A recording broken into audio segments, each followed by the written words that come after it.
मेरी तरफ से, पूरी पंजाबी कलीसिया की तरफ से, अलेन यूएई पंजाबी कलीसिया की तरफ से और मेरे घराने की तरफ से आप सबको, देखने वाले सुनने वालों को जय मसीह की। Praise the Lord.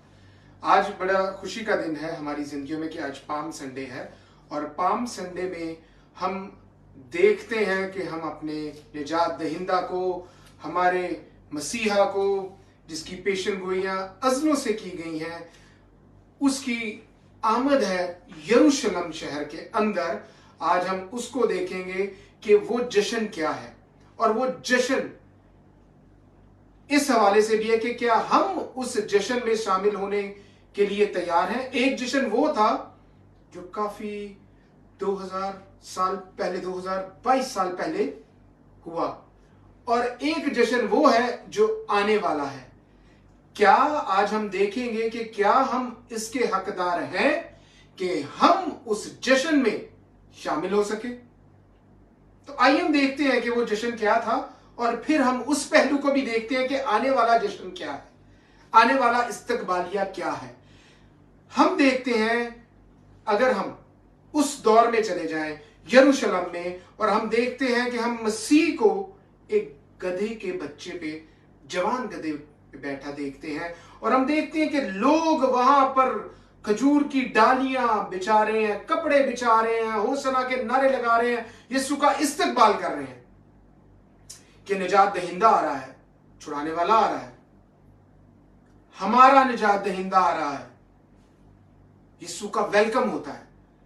लेकिन हम सबसे पहले ये देखेंगे, हमारे ज़हन में दो सवाल जो सबसे अहम आते हैं कि जश्न पर इतनी भीड़ कहां से आ गई। पहला सवाल, क्या यीशु उस दौर में अपने आप को एक बहुत बड़े आइकन की तरह पेश करते हैं।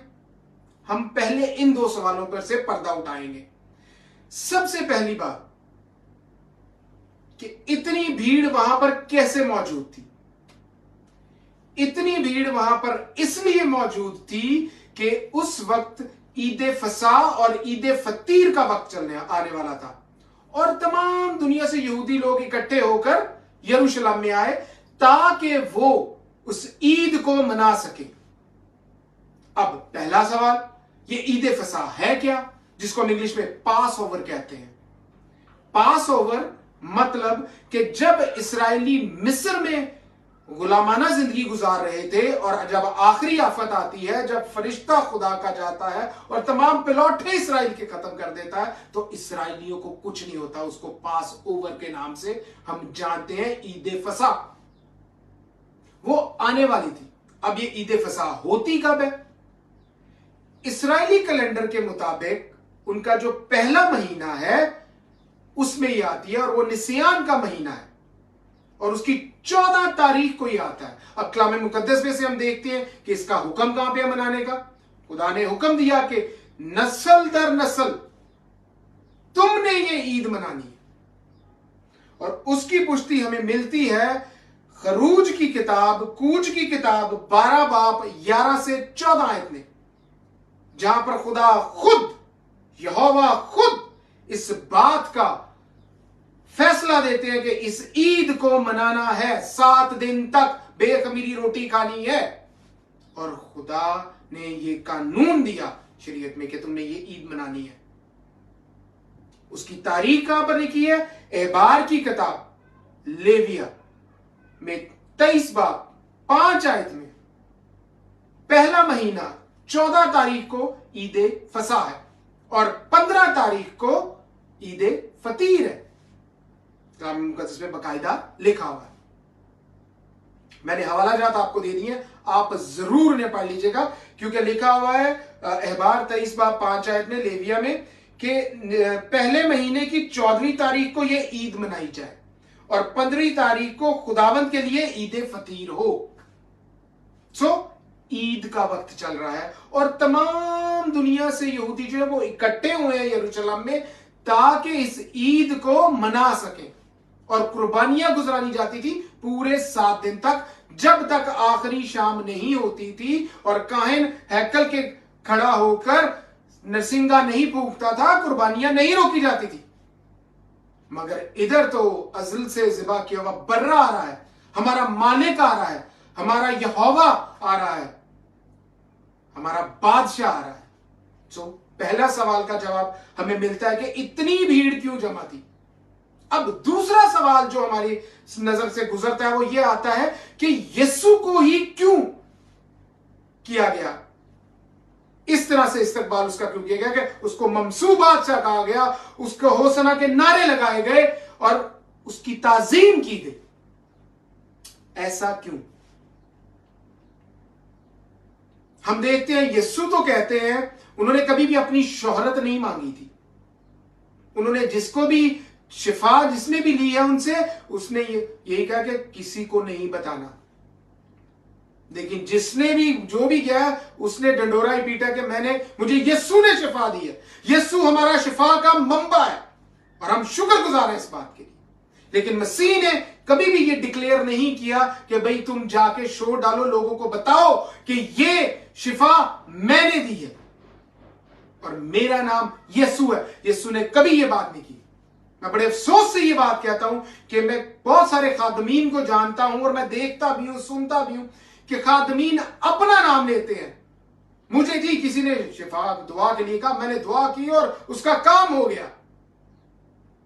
इस बात में खुदा का जलाल हमें नजर नहीं आता। अब हम बाइबल में से देखते हैं कि यीशु ने कहां कहां कहा है। मत्ती की इंजील 8 बाब 4 आयत में यीशु ने उससे कहा, खबरदार किसी से ना कहना, बल्कि जाकर अपने तई काइन को दिखा। यीशु तो शोहरत के लिए क्या ही नहीं रहा।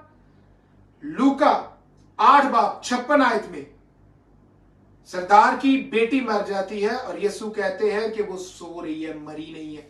और जब वो जिंदा हो जाती है तो वो कहते हैं कि किसी से मत कहना। लिखा है 8 बाब 56 आयत में लूका की इंजील में। और लिखा है उसके मां बाप हैरान हुए और उसने उन्हें ताकीद की कि ये माजरा किसी से ना कहना। मत्ती 16 बाब 20 आयत में लिखा हुआ है, उस वक्त उसने शागिर्दों को हुक्म दिया कि किसी को ना बताना कि मैं मसीह हूं।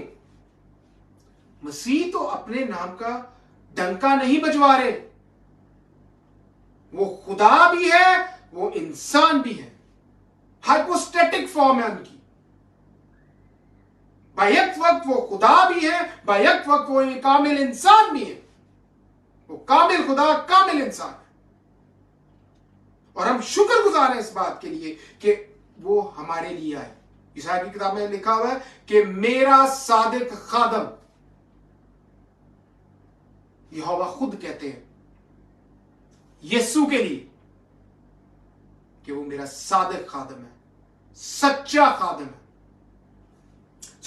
मसीह तो अपना डंडोरा नहीं पीटना चाह रहे कि मेरे नाम का डंडोरा पीटा जाए, बताया जाए कि जी ये जो कुछ कर रहा है, जो शिफाए, जो मोजज़े, जो मुर्दे जिंदा हो रहे हैं, मैं कर रहा हूं। नहीं।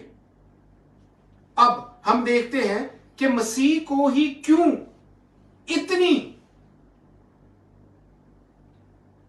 पॉपुलैरिटी के साथ इस्तकबालिया मिला, इतना जश्न क्यों मनाया गया। इस सवाल का जवाब लेते हैं।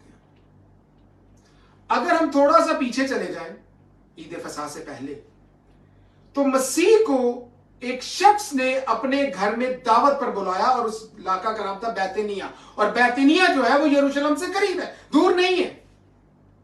और जिस शख्स ने दावत दी उसका नाम शमाउन कोढ़ी था। वो कोढ़ से उसको शिफा मिली थी और कोढ़ से शिफा मिलने के बाद उसने यीशु की और शागिर्दों की दावत की और वहां पर लाजर को भी बुलाया गया जो कि मुर्दों में से जी उठा था। यीशु जो कि कामिल खुदा है, उनके लफ्जों में अथॉरिटी है, रेमा है। वो कहते हैं कुन, हो जाता है। उनको हाथों से करने की जरूरत नहीं, वो कहते हैं और हो जाता है। उन्होंने कहा आए लाजर बाहर आ जा, और वो जिंदा होकर बाहर आ गया। मेरे अजीजों, यीशु हमारे बादशाह हैं, हमारे निजात दहिंदा है, हमें छुड़ाने वाले, हमें बचाने वाले हैं। मसीह उस ज़ियाफत में मौजूद है, लाजर भी वहां पर मौजूद है और लोग देखने आ रहे हैं लाजर को, उस नबी को जिसने जिंदा किया। बाइबल में लिखा हुआ है मत्ती के इंजील में कि कहा गया 21 बाब की 10 आयत में कि ये यीशु है जो नबी है। पर वो तो हमारा इस कायनात का खालिक और मालिक है, उसी के दम से सारी चीजें बनी है, उसी के लिए बनी है और हम शुक्र करते हैं इस बात के लिए। वो दावत चल रही है, वहां पे लाजर भी मौजूद है, लोग देखने के लिए आ रहे हैं। लोग देखने के लिए आ रहे हैं और लोगों में ये बात मशहूर हो गई। अगली सुबह जब ये बात मशहूर हो गई कि मसीह यीशु यहां पर ही है, वो जिसने लाजर को जिंदा किया है, क्योंकि मसीह का शौरा पूरे इलाका में था, यरूशलेम में भी था, सीरिया में भी था, जितने आसपास के सारे इलाके थे, जॉर्डन का इलाका, सब जगहों में था कि मसीह जो है वो मौजूद है। मसीह की शोहरत थी, मगर वो कभी भी नहीं मांगते थे कि मेरी शोहरत हो, मेरा नाम हो, लेकिन फिर भी उनकी शोहरत मौजूद थी। लोग जो शिफा पाते थे वो इस बात को पूरे लोगों में बताते थे कि मसीह ने मुझे शिफा दी है। और मसीह क्या कहते थे शिफा देते? जा, तुझे तेरे ईमान ने अच्छा किया। वो ये नहीं कहते थे मैंने तुझे शिफा दी। महाराज के खादम कहते जी वो मैंने किया और वो हो गया। बहुत बड़े बड़े खादमों से ये सुनने को मिलता है और मुझे बड़ा इस पे जो है ताज्जुब होता है कि हम मसीह का नाम जो है उसको आगे नहीं रखते, बल्कि अपने नाम को आगे रखते हैं। हम चाहते हैं हमारा शोहरा हो, हम चाहते हैं कि हमारी शोहरत जो है वो दूर दूर तक हो, जहां से हम गुजरे लोगों में सलाम भाई साहब, सलाम रेफरेंट साहब, वो झुके हमारे आगे, वो नहीं झुकते। यही मुश्किल है कि हम अपना नाम चाहते हैं, हमारा नाम हो। मुझे किसी ने पादरी नहीं कहा, मैं तो मेरी बेइज्जती हो गई है। जब हम मसीह में होते हैं तो हम सारी चीजों को बर्दाश्त करते हैं। इस वजह से उस इलाका में यह बात मशहूर थी। मत्ती 21 बाब में यह सारा लिखा हुआ कि यीशु मशहूर था वहां पे, यीशु नबी। अब मसीह ने तीसरा सवाल, गधा ही क्यों चुना? बादशाह की तरह आना है, वो बादशाह है, ममसूह बादशाह है, खुदावंद रब्बुल अफ़वाज। वो कहते हैं कि मैं और बाप एक ही हैं। यूना 10 बाब 30 में लिखा हुआ है, यीशु ने कहा मैं और बाप एक ही हैं। और हम इस बात के लिए शुक्र करते हैं कि मसीह ने हमारी खातिर जान दी और उस दीवार को तोड़ा जो बाप और हमारे दरमियान में थी। हालेलुया, इस बात के लिए हम शुक्रगुजार हैं खुदा के। खुदा ने, मसीह ने गधे को ही क्यों चुना? क्योंकि उसकी पेशन गोई, पहली वजह इसकी ये है कि उसकी पेशन गोई ऑलरेडी पहले मौजूद है। जकरिया 9 बाब 9 आयत में, अगर हम जकरिया 9 बाब 9 आयत निकालें तो हमें वहां पर मिलता है बकायदा कि मसीह के लिए पहले से ही पेशन गोई की गई है। हम देखेंगे जकरिया को, अगर आप सबके पास कलाम मुकद्दस है तो हम जकरिया की किताब में से देखते हैं।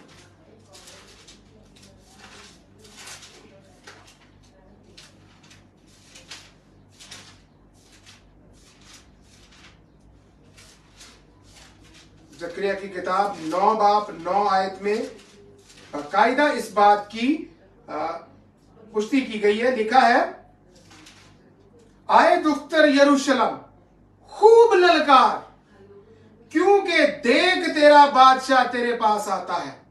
वो ममसूह बादशाह है, वो सादक है और निजात उसके हाथ में है। वो हलीम है और गधे पर, बल्कि जवान गधे पर सवार है। मेरे अजीजों, सादक जो लफ्ज है वो जज के लिए इस्तेमाल होता है, जजमेंट के लिए इस्तेमाल होता है। और जज, फैसला देने वाला काजी सिर्फ खुदा है और उसका बेटा यीशु मसीह नासरी है। वो सादक है। खुदा कहते हैं मेरा सादक खादम, ईसाया की पोथी में यहां पे भी लिखा है कि वो हलीम है और गधे पर, बल्कि जवान गधे पे सवार आता है।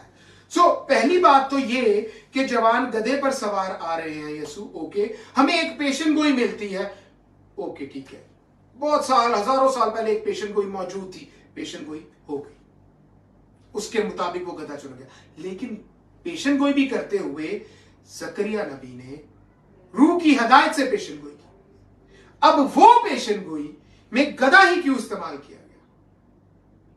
मेरे अजीजों, अगर हम पीछे चले जाएं 2300 साल पहले मसीह से, कबल मसीह, हमें सीरिया के मकाम पे, जिसे हम पुराना मेसोपोटामिया का इलाका कहते हैं, इस इलाके में सीरिया का एक इलाका है, जो सीरिया है आज भी सीरिया, तब भी वो सीरिया था जिसे हम शाम कहते हैं। वहां पर खुदाई के दौरान ऐसे दस्तावेजात मिले जो बताते हैं कि बाबुल की हुकूमत में भी, बाबुल में भी, जो आज का इराक है और बगदाद से 50 मील के फासले पर मौजूद है बाबुल का शहर, यानी कि वो इराक की जुरिडिक्शन में ही है, मुल्क इराक ही है। खुदाई की गई, मिले तो मार मिले, उनमें साफ लिखा हुआ है कि जब बादशाह शहर के अंदर एंटर होता है तो वो गधे पर एंटर होता है, वो घोड़े पर एंटर नहीं होता। तारीख भी बताती है, इस बात की शाहिद है, और कलाम मुकद्दस भी इस बात के शाहिद है। कज़ात की किताब में अगर हम चले जाएं 10 बाब में, अगर 10 बाब की 3 से 4 आयत में, कज़ात में हमें एक काजी मिलता है। उस वक्त इसराइल पर बादशाह नहीं थे, काजी थे। कज़ात की किताब 3 बाब 4 आयत में,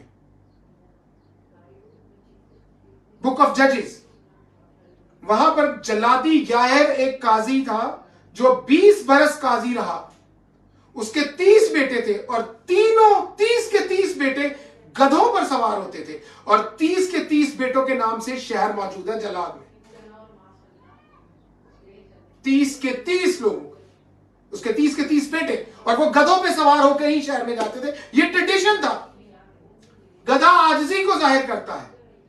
जंग के लिए घोड़े जो हैं वो इस्तेमाल होते थे, मगर जंग में शहर के अंदर। दूसरा सैमुएल 19 बाब 26 आयत में भी साउल का बेटा दाऊद को कहता है कि मैं तेरे साथ जाना चाहता था, लेकिन मेरी टांग खराब है और मेरे जो खादम है उसने मेरे साथ दगा किया, वरना मैं अपने गधे पर बैठ के तेरे सवार होकर तेरे साथ जाता। गधा इसलिए सिलेक्ट किया गया कि जब बादशाह शहर में एंटर होते थे वो गधों में सवार होते थे, और मसीह हमारे बादशाह है, वो हमारे बादशाह हैं। इसलिए लोग जो हैं वो नारे लगाते थे कि हमारा निजात दहिंदा, हमारा बादशाह होसना। अब वो होसना क्यों कहते थे? होसना इब्रानी में लफ्ज बना है यशाह, और दूसरा लफ्ज है अना, यशाह अना, मतलब होसना। इसका मतलब है छुड़ाने वाला, बचाने वाला। इसलिए लोग बोलते थे कि होशना, यीशु बादशाह है, वो मुबारक है, वो कद्दूस है। हम खुदा उनका शुक्र करते हैं इस बात के लिए। अब हमें यह क्लियर हो गया कि भीड़ क्यों इतनी ज्यादा थी। पहला सवाल वो भी क्लियर हो गया। दूसरा सवाल भी हमारा क्लियर हो गया कि यीशु हमेशा अपनी आइडेंटिटी को हिडन रखना चाहते थे। बाइबल में, पूरी बाइबल में इब्रानी में बोलते हैं हेस्टर पनीम। हेस्टर मतलब छुपाना, पनीम मतलब चेहरा, चेहरा छुपाना। ईसाया के 8 बाब में लिखा हुआ है, खुदा कहते हैं अब मैं याकूब के घराने से अपना चेहरा छुपाता हूं। पुराने अहदनामा में ये 31 बार इस्तेमाल हुआ है, 8 दफा ईसाया की किताब में इस्तेमाल हुआ ये लफ्ज कि खुदा अपने आप को पोशीदा करते हैं। जिसमें कुछ नहीं ना होता वो डंके की तरह बचना चाहता है, और जिसमें सब कुछ होता है ना वो अपने आप को खामोश रखता है।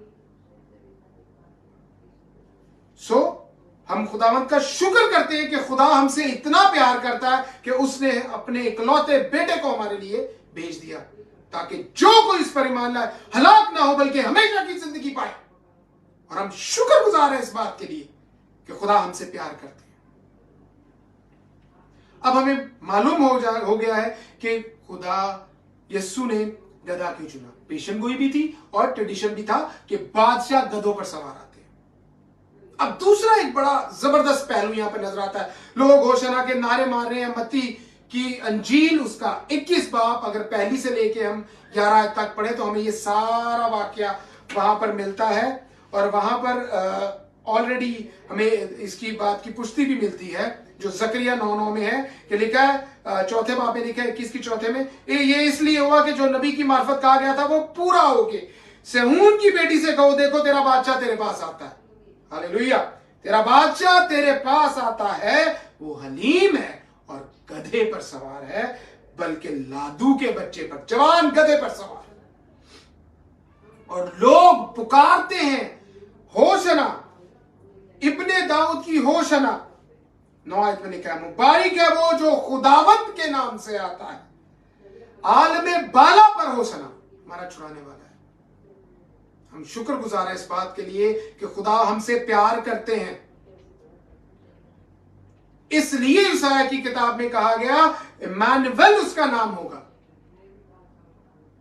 7 बाब की 14 आयत में लिखा हुआ है ईसाया की पोथी में कि एक कुंवारी हामला होगी और उसका नाम इम्मानुएल होगा, जिसका मतलब है कि खुदा हमारे साथ है। इम्मानुएल में खुदा का नाम आता है और मसीह के वसीला से खुदा हमारे साथ है। और आज मसीह के वसीला से खुदा पाक रूह हमारे साथ है। वो हमारी अगुवाई करते हैं, हमारी रहनुमाई करते हैं, वो हमें सिखाते हैं, वो हमें याद दिलाते हैं। यूहन्ना की इंजील 14 बाब 26 आयत में लिखा हुआ है कि रूह पाक हमें याद दिलाते हैं कि यीशु ने क्या कहा था। वो हमारी रहनुमाई करते हैं और हम इस बात के लिए खुदा का शुक्र करते हैं। लोग नारे लगाते थे।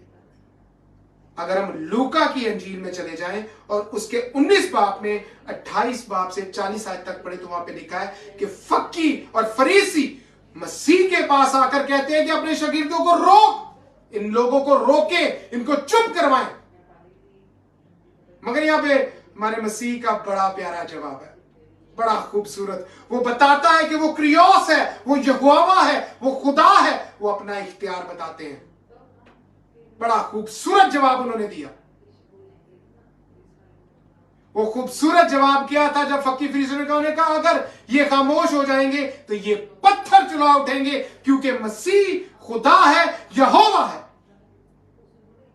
और उसके कहने पर अगर जिंदगी आ सकती है, पत्थरों को कहेगा और वो चला उठेंगे। और हम शुक्र करते हैं कि खुदाए अजीम, खुदा बाप, खुदा बेटे का, रूह पाक का हम शुक्र अदा करते हैं। फक्की फरीसियों को मालूम था, वो क्यों चाहते थे कि चुप हो, क्योंकि उनको जकरिया का 9 बाब 9 आयत याद है कि मसीहा जवान गधे पर आएगा। वो हलीम है, यीशु हलीम है। वो सादक है, यीशु सादक है। वो अजीब मशहूर खुदाए कादर मुतलिक बाप है।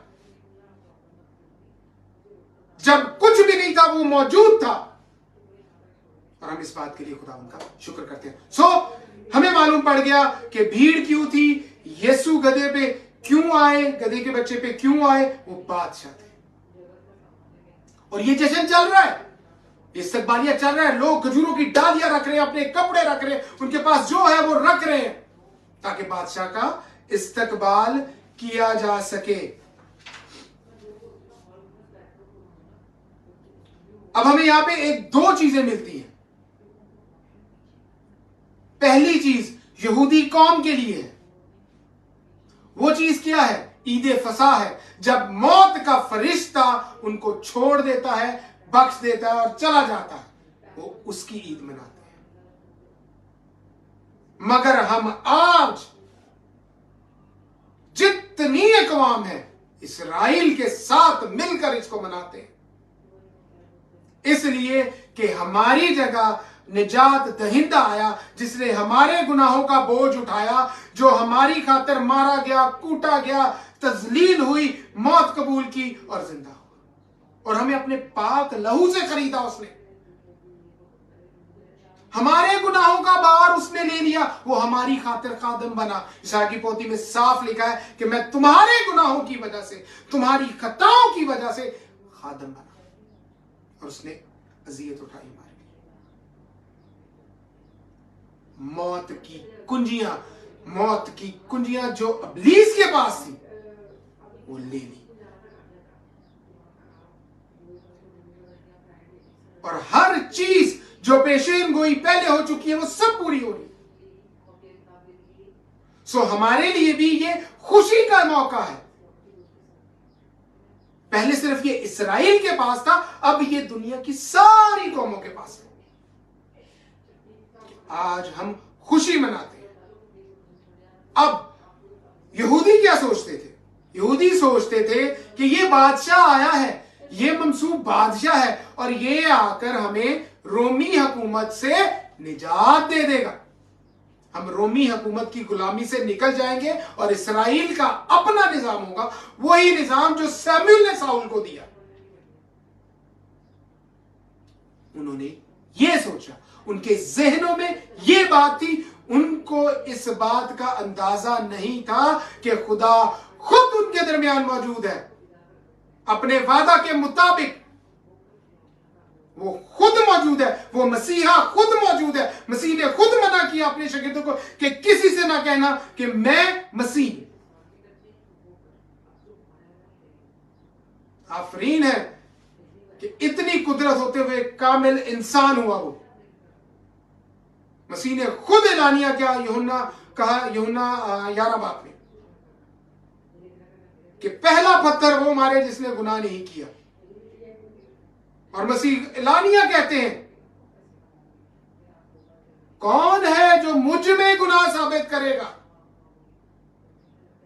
हम खुदावंद का शुक्र करते हैं कि वो आलमे बाला से हमारे लिए आया, हमारे गुनाहों का बोझ उठा के उसने मौत कबूल की, वो भी जिल्लत से भरी, अजियत से भरी।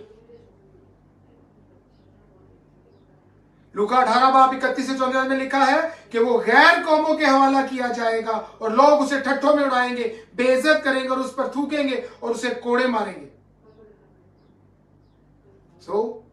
जब मैं गफीर था, हम खुदा उनका शुक्र करते हैं कि खुदा ने हमें बेटा बख्शा। ईसाया 9 बाब 6 आयत में लिखा हुआ है, हमको एक बेटा बख्शा गया और सल्तनत उसके कंधों पर होगी। उसका नाम अजीब, मुशीर, खुदाए कादर, मतलब अब्दुल कबाब, सलामती का शहजादा होगा। उस सलामती का शहजादा, उसके साथ सलामती है। हम खुदा उनका शुक्र करते हैं। आज हमें यह देखना है कि हमने क्या क्या चीजें इसमें देखी। हमने पहली बात ये देखी कि जो पेशन गोइयां थी वो सारी पूरी होगी। दूसरी बात देखी, मसीह ने अपनी आइडेंटिटी छुपाई, लेकिन जब वक्त आया तो मसीह ने कहा कि अब वक्त आ चुका है, पूरा वक्त हो चुका है। अब अगर ये नहीं बोलेंगे तो ये पत्थर चला उठेंगे। ईद फसा का मौका है, बहुत बड़ा इवेंट है। हमें ये भी मालूम हो गया कि ये बाकी सारी नेशंस के लिए, बाकी सारी कौमों के लिए भी बहुत बड़ा इवेंट है, और इसराइलियों के लिए भी ये बहुत बड़ी ईद है। आज के दौर में ये तो हमने तब देखा जब यीशु थे, उनका इस्तकबाल किया गया। आज हम 21वीं सदी में हैं। हम एक बैलून के अंदर जिंदगी गुजारते हैं। एक गुब्बारा है, एक दिमाग में चीज है, ओहो जी असी ते शाही कहने दा फिरका वा। इसका मतलब ये नहीं है कि आप बाप के सामने खड़े होंगे, आप पर सजा नहीं होगी अगर हमारी जिंदगी आयन के मुताबिक होगी। किस आयन के मुताबिक? यीशु ने जो दिया। यूहन्ना 14 बाब में यीशु कहते हैं, अगर कोई मुझसे मोहब्बत रखता है और मेरे आयन पर चलता है, मैं और बाप हम उसके साथ सुकूनत करेंगे। जब भी हम आता है तब खुदा बाप, यीशु मसीह नासरी और रूह पाक साथ है। हमें आज के दौर में गौर करना है कि एक जश्न हो चुका, एक जश्न होना है, एक इस्तकबाल होना है। हमने ये देखना है कि क्या हम उस जश्न के, उस इस्तकबाल में एलिजिबल हैं, हक रखते हैं कि हम उस इस्तकबाल में यीशु का उसी तरह इस्तकबाल करेंगे जैसे तब लोगों ने किया। वही लोग उस दौर में अगर वापस चले जाएं, वही लोग जो यीशु का इस्तकबाल कर रहे थे, वही लोग बाद में कहते हैं कि इसको सलीब दो। वही लोग जो होसना के नारे लगा रहे हैं, यीशु को मुबारक कह रहे हैं, यीशु को खुदावंद कह रहे हैं, और अब वही लोग उसी जुबान से कहते हैं मसीह को मसलूब कर। और यही लिमिट नहीं रखी उन्होंने, उस लिमिट से क्रॉस कर गए। वो लिमिट क्रॉस कैसे की? जो वादा, जो बरकत इब्राहिम को खुदा ने दी थी, उसकी 7 बरकतों में से छठी बरकत कि जो तुझे लानत करेगा मैं उसे लानत करूंगा, जो तुझे बरकत देगा मैं उसे बरकत दूंगा। इस्राएली क्या करते हैं? इस्राएलियों ने अपने मुंह से कहा कि इसका खून हम पर और हमारी नस्ल पर। वो लानत, वो कर्ज उन्होंने अपने ऊपर ले लिया। ना सिर्फ उसी जुबान से जिससे वो होसना के नारे लगाते थे, उसी जुबान से कहा कि मसलूब करो इसको। खाली यही नहीं कहा बल्कि अपने ही मुंह से अपने ऊपर लानत ले ली। और हम देखते हैं कि 19वीं सदी तक, हिटलर के दौर तक ये लोग तितर बितर ही रहे हैं। लेकिन चूंकि खुदा का वादा है कि मैं इनको जमा करके एक जगह इकट्ठा करूं, खुदा ने अपना वादा पूरा किया। मगर उस हिटलर के दौर तक वो कर्स, वो लानत इनके ऊपर रही। सो ये वही जुबान है। आज अगर हम वापस अपनी इस 21वीं सदी में आ जाएं, तो क्या अगर हम अपनी जिंदगियों पे गौर करें, तो क्या हम भी ऐसा तो नहीं है कि जुबान से नहीं कह रहे कि मसीह को मसलूब किया जाए, जैसे उस वक्त यहूदियों ने कहा। हम जुबान से नहीं कह रहे। अंग्रेजी की एक कहावत है, action speaks louder than words. आपका अमल जो है वो लफ्जों से ज्यादा गहरा है। क्या हमारे अमल ऐसे हैं कि हम मसीह को मुंह से तो नहीं कह रहे, लेकिन अपने अमल से कह रहे हैं कि मसलूब होता जा, तो आज भी सलीब पे ही रहा, हम नहीं उतरने देंगे। अब ये सवाल पैदा होता है, कैसे भाई, मैं कैसे मसीह को मसलूब कर रहा हूं? आप सोचोगे यार ये शख्स क्या बात कर रहा है। हम मसीह को मुंह से, अपनी जुबान से नहीं कहते कि इसको मसलूब किया जाए, हम अपने अमल से कहते हैं कि इसको मसलूब करो। हम झूठ बोलते हैं और कहते हैं कि यार छोटी सी बात है, घर में बैठे थे, बच्चे को कहते थे कोई वो कह देना घर पे नहीं है, छोटी सी बात लगती है हमें। लेकिन हम ये नहीं जानते कि खुदा का रूह हमसे जुदा हो जाता है इस छोटे से एक्ट से भी। ये छोटा सा एक्ट नहीं है, ये बहुत बड़ा गुनाह है। साउल ने यही झूठ बोला था सैमुअल से, जब उसने पूछा पहले सैमुअल 15 बाब में कि ये भेड़ों का मिन मनाना, ये बैलों का बोलना क्या है, तो उसने बोला कि जी मैं ये सारी चीजें लेकर आया हूं खुदा के लिए कुर्बानी करने के लिए। और सैमुअल ने क्या कहा? उसने कहा कि हुक्म मान लेना कुर्बानी चढ़ाने से बेहतर है। मगर हम हुक्म नहीं मानेंगे, कुर्बानी चढ़ा नहीं ऐसी। झूठ बोलते हैं, दगा करते हैं, इल्जाम तराशी करते हैं, घमंड करते हैं, शेखी मारते हैं, हसद करते हैं, लालच करते हैं। हमारे नजदीक सब छोटी छोटी चीजें, हम इनको बॉदर नहीं करते। लेकिन हम ये नहीं जानते कि हम इस तरह के एक्ट करने से मसीह को फिर से सलीब से उतर नहीं देते। हम मुंह से नहीं कहते कि इसको मसलूब करो, इसको सलीब दो, इसको सलीब दो, हम ये नहीं कहते। मगर एक्शन करके हम ये जरूर बताते हैं कि मसीहा तू सलीब ते रह, तू थले आ नहीं, तू उत्ते रहो, तुसी उत्ते रहो, तुसी साडे लिए मसलूब होए हो, तुसी उत्ते ही रहो। मेरे अजीजों, हमें अपने आप को तैयार करना है उस जश्न के लिए, उस इस्तकबाल के लिए जो मसीह की दूसरी आमद पर आना है। क्या हम उन ईमानदार लोगों में भी शामिल होंगे जो मसीह का इस्तकबाल करेंगे जब वो आसमान से आएगा अपनी दूसरी आमद पर? क्या हम अपने आप को तैयार कर रहे हैं इस बात के लिए? हम क्या कर रहे हैं? हमारे पास तो टाइम नहीं है, बिल्कुल भी नहीं है, खत्म नहीं है। इवन तो हमारे खादमों के पास भी नहीं है। हमारे खादम भी इसी लाइन पे चलते हैं। रसूलों को अगर देखा जाए मसीह के आसमान पर जाने के बाद, तो रसूल मार खाते थे, पिटते थे, और उनको कहा जाता था खबरदार मसीह का नाम नहीं लेना। और वो बड़े खुशी खुशी आते थे, लो जी हम मसीह के नाम से बेइज्जत हुए, और फिर पास नहीं आते थे, बल्कि और ज्यादा गर्मजोशी के साथ, और ज्यादा कुव्वत के साथ वो मसीह का प्रचार करते थे, मसीह के नाम को बुलाते थे, उसके पैगाम को बचाते थे, रूहों को बचाने के लिए तगो-दो करते थे, और खुदा के रूह की हदायत मांग के चलते थे। आज क्या है? तब तो इतना मुश्किल कठिन हालात थे, तब रोमी हुकूमत अलहदा है, यहूदी फकी फरीसी अलहदा है, चारों तरफ से बॉक्स में बंद है, फिर भी मौत से नहीं डरते।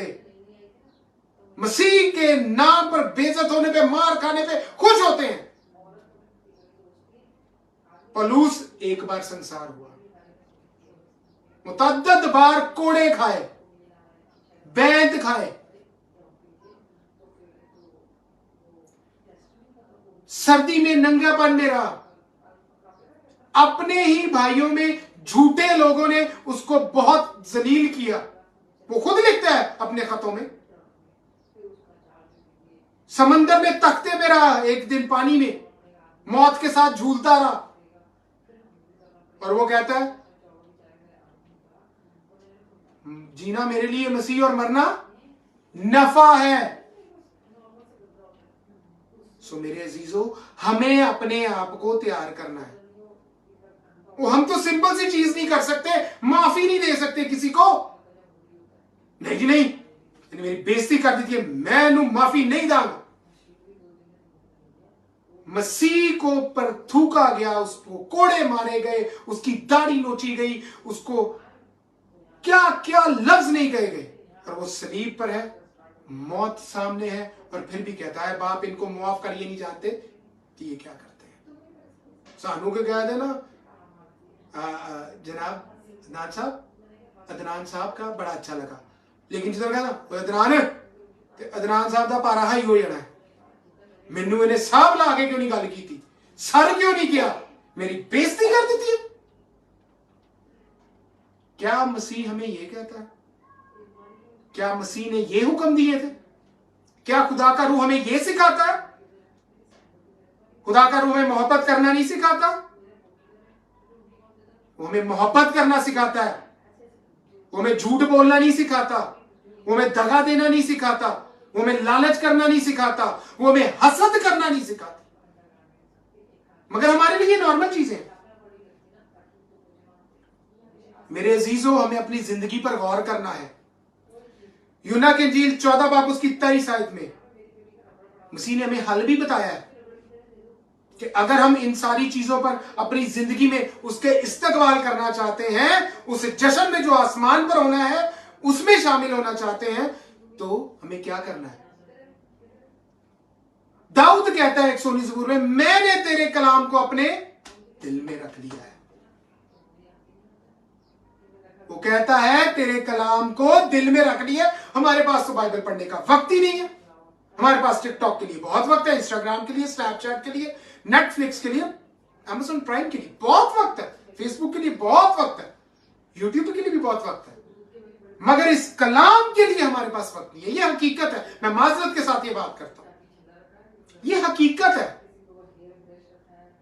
सो मेरे अजीजों, हमें करना क्या है? सबसे पहले दाऊद जैसे कहता है कि मैंने तेरे कलाम को अपने दिल में रख लिया। और कलाम दिल में आएगा कैसे? जब हम इसको पढ़ेंगे। पहला स्टेप। दूसरा स्टेप, खुदा से मदद मांगेंगे कि आपके पाक रूह हमारे रहनुमा रहे, हमारे अगवा रहे, हमें सिखाएं, हमें बताएं, हमें याद दिलाएं। यूना की इंजील 14 बाब 26 आयत में लिखा है, मसीह ने कहा कि दूसरा मददगार आता है, रूह पाक, जो तुम्हें याद दिलाएगा कि मैंने तुम्हें क्या कहा था। उसी बाब की 14 यूना की इंजील 14 बाब की 23 आयत, उसमें लिखा है, इसलिए जवाब में उनसे कहा कि अगर कोई मुझसे मोहब्बत रखे तो वो मेरे कलाम पर अमल करेगा। वो असीम मसीना मोहब्बत ही नहीं रखते। जब हम उसके कलाम पर अमल नहीं करते तो हम उससे मोहब्बत नहीं रखते हैं। खुदा का रूह हमेशा इंसान को जोड़ता है, वो कभी भी अलग नहीं करता। ये मेरी जिंदगी का भी तजुर्बा है और ये हकीकत है। ये मसीह कलाम में बेसिक बात है, ये बुनियाद है कि खुदा का रूह हमेशा जोड़ता है। लिखा है कि जो मुझसे मोहब्बत रखेगा वो मेरे कलाम पर अमल करेगा और मेरा बाप उससे मोहब्बत रखेगा और हम उसके पास आएंगे और उसके साथ सुकूनत करेंगे। बड़ा धन्य है वो शख्स, बड़ा मुबारक है वो शख्स जो मसीह से प्यार करता है, उसके कलाम पर अमल करता है, उससे मोहब्बत रखता है। तो यहोवा पाक खुदा भी उसके साथ आके रहेंगे, रूह पाक भी रहेंगे, यीशु भी रहेंगे। क्या ही खुशनसीब वो शख्स होगा। मेरे अजीजों, मैं जजमेंट का हक नहीं रखता हूं, मेरे पास नहीं है। जजमेंट का हक यीशु के पास है, बाप के पास है, यहोवा के पास है। मगर हमारी रहनुमाई के लिए ये कलाम मौजूद है। ये कलाम हमारी रहनुमाई के लिए दिया गया और ये खुदा का पवित्र कलाम है, खुदा के मुंह की बातें हैं। और खुदा अपना कलाम पूरा करने के लिए बेदार रहता है। यिर्मयाह के पहले बाब में लिखा है कि मैं अपना कलाम पूरा करने के लिए बेदार रहता हूं। इसलिए मेरे अजीजों, अपने आप को खुदा के कलाम के आइन के मुताबिक चलाएं, क्योंकि यीशु ने साफ कहा, अगर कोई मुझसे मोहब्बत रखता है, मसीह नू सलीब तो ला दो हुन और उस दूसरे जश्न की तैयारी करें। अब ये दूसरा जश्न है कब? मेरे साथ निकाले मकाशफा की किताब,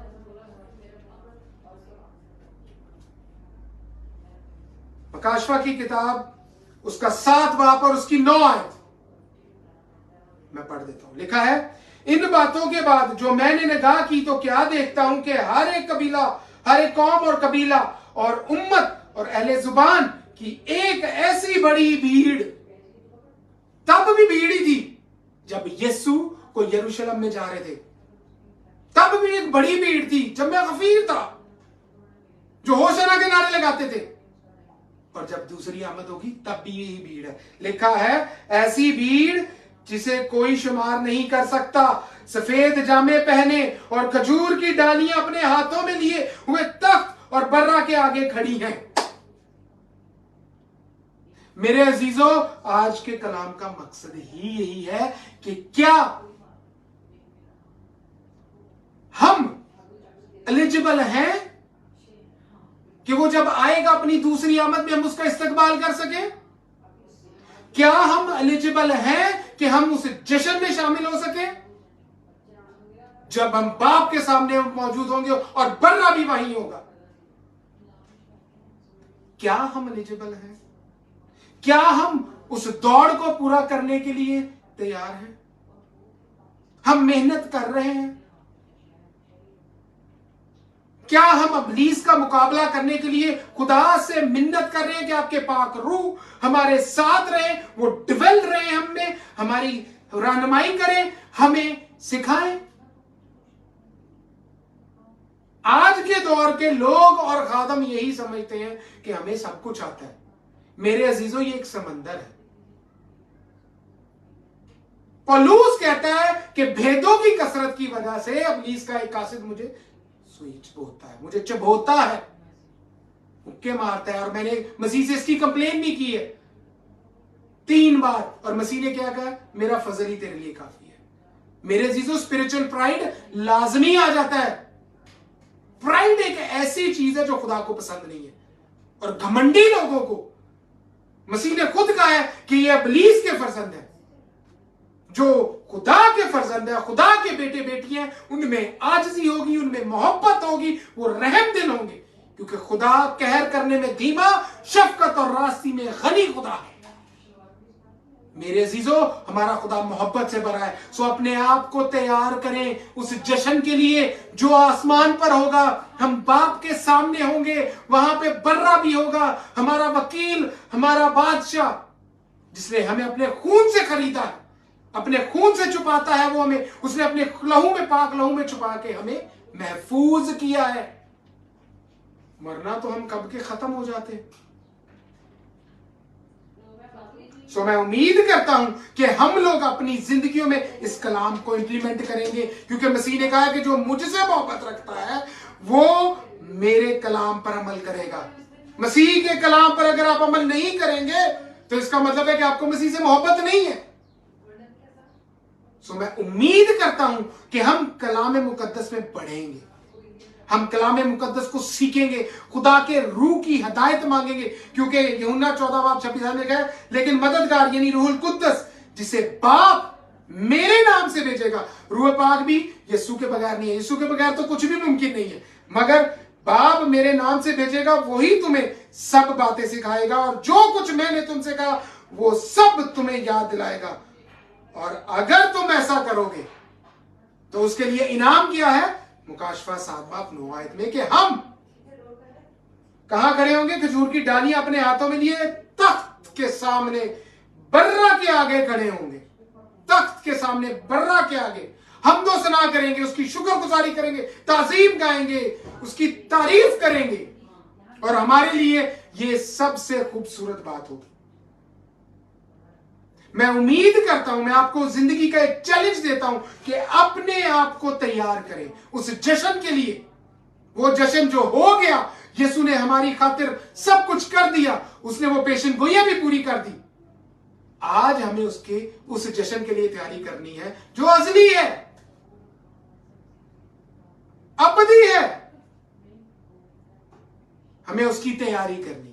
और मैं उम्मीद करता हूं कि आप लोग खुदा के रूह को मांगेंगे, क्योंकि खुदा के रूह हमारे उस्ताद हैं, वो हमें सिखाते हैं। वो खुदा के रूह किसी की इजारादारी नहीं है, खुदा का रूह किसी की इजारादारी नहीं है। आप मांगेंगे, खुदा का रूह आपको सिखाएंगे, वो आपको भेद देंगे, वो आपको जवाब देंगे आपके सवालों का, उन सवालों का जिनका जवाब आपको नहीं मिल रहा। और कलाम मुकद्दस में सब सवालों के जवाब मौजूद है। ये मुकम्मल ज़ाब्ता आया था और हम इस बात के लिए शुक्र करते हैं। ये वाहिद किताब है पूरी दुनिया में। 4300 मजहब से जायद मज़ाहिब हैं, 4300 से जायद मज़ाहिब दुनिया में पाए जाते हैं, लेकिन ये एक वाहिद किताब है जिसमें खुदा ने खुद लिखा है। ये उसके मुंह का जिंदा कलाम है और वो अपना कलाम पूरा करने के लिए बेदार रहता है, और हम इस बात के लिए शुक्रगुजार हैं। सो मैं उम्मीद करता हूं कि हम सब लोग इस पाक कलाम की रहनुमाई में चलेंगे और खुदा के रूह को मांगेंगे, ताकि वो हमारे अगुवा रहे, हमारी रहनुमाई करें और हम उस जश्न में शामिल हो सकें और यहोवा के सामने खड़े होके, बर्रा के सामने खड़े होके उसको धन्यवाद कह सकें, उसकी तारीफ कर सकें और खुश हो खुर्मी में शामिल हो। खुदा आप सबको बहुत बरकत दे और खुदा आपको अपने कलाम पर चलने का फजल दे। बहुत शुक्रिया।